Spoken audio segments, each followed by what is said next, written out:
Good evening, everyone. Thank you so much for having me. Thank you, Swadesh, for yet again allowing me to come here and cheer for you, because I feel a great sense of pride every time I get the opportunity to.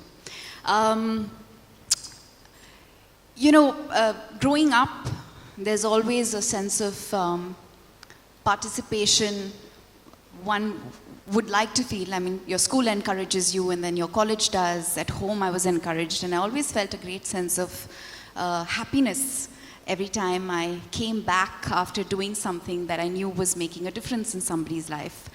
And I would often wonder, when does that stop? And then you grow older and you realize it stops when you become busy with yourself and expanding your own life ambitions and going on to doing the very many things that you want to do, the goals you want to achieve.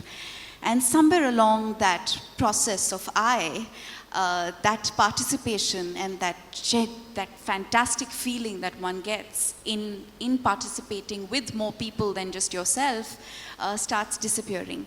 And it's very interesting how, despite great successes, there is a kind of an emptiness that looms. It just kind of takes over.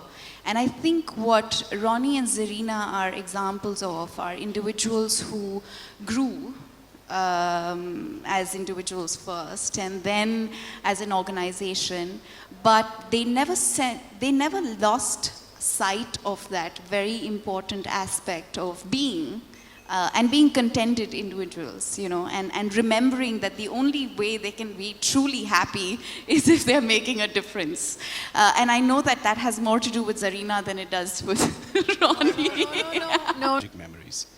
And the last thing maybe I'd like to just share, and Zaina has spoken a lot about Swadesh, and I think everyone is here. We all discuss philanthropy in a very broad sense, and sometimes it does frustrate me that there is a perception that there isn't so much of it going around in India, and there's always a question mark as to why aren't we doing more. And I can tell you, in the 6 to 9 months that we did and met people across India, there is an incredible amount of sweat equity and an incredible amount of people doing some great work. It's really interesting that 36 years ago, they were the first ones to take you out of the country, and today they're giving you something to keep you in country for longer, right? Just to work even deeper in the country. But to both of you, the question that I ask is, and there's something so interesting that you said, that when you were starting out, the quote I thought of, or the line that I thought of is, first they laugh at you, then they call you crazy, and then they follow you. Have you noticed that happening? Have you noticed in the last few years that the ones who thought that this dream was absolutely ludicrous are now on board and behind you? मैं बहुत खुश हूँ स्वदेश के लिए कि जेमन Jubilee council की ओर से उन्हें इतना दिलदार कंट्रीब्यूशन मिला है. I think it's evidence of the fact that they are doing extraordinary work, but it's also evidence of the fact that corporates are now willing to genuinely reach out and support and make sustainable change. अगर हम आपकी बात करते हैं जी, आप हर NGO में जुड़े होते, क्या इंस्पायर करते इस तरह की?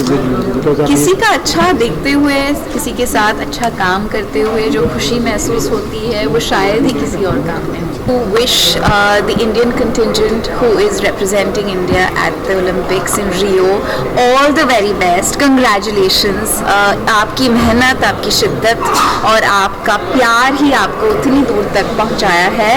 And I'm very sure कि you will put your best foot forward. So congratulations for making it to the Olympics and all the best. Bollywood की एक्ट्रेस हैं काजोल का बर्थडे भी है, तो कुछ कहना चाहेंगे? Of course, she's one of my favorites. A very, very, very happy birthday to you, Kajol. Keep inspiring and keep spreading your sunshine. Thank you.